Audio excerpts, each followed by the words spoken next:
Quelque chose qu'on ne loupait jamais, c'était le jeu de quina, le loto.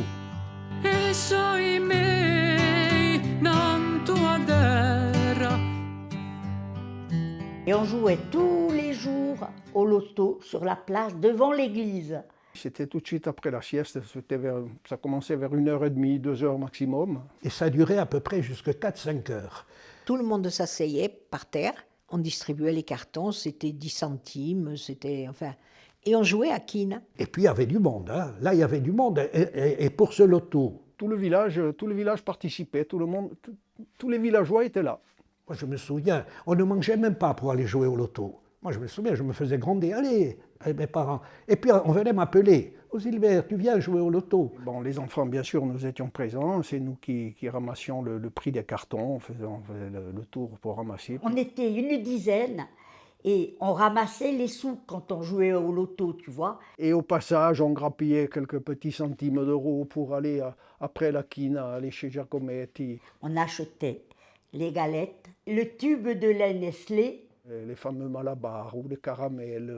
Et on se régalait. Tous les après-midi, on avait ça pour nous. Alors la quina, c'était quelque chose d'assez extraordinaire parce que, bon, il fallait avoir les numéros, bien sûr.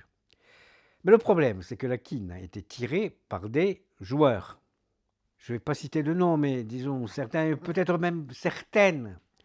Et voilà, il y a une certaine fâcheuse tendance à regarder un peu dans le sac l'emplacement des numéros avant de les tirer, pour essayer de faire quina à leur profit. Pratiquement tous les chiffres avaient un commentaire. C'est celui qui tirait la quina qui le disait. Voilà, souvent même, il annonçait le commentaire avant de dire le chiffre. Voilà. On savait ce que c'est. Par exemple, 77, avant de dire 77, c'est Tantazette, il disait « Où est Zappe ?» On savait que c'était 77.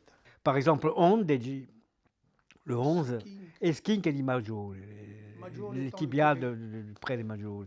Le 1, donc c'était tout ce qu'un cochon sait dire. 3, les oreilles du chat. Pourquoi? Peut-être pour la rime, je ne sais pas. Ou alors s'il n'y avait pas le commentaire, on disait le nom du département qui était apparenté au numéro. Voilà. Donc on avait un peu des cours de géographie, d'histoire. C'était comme ça, on commentait.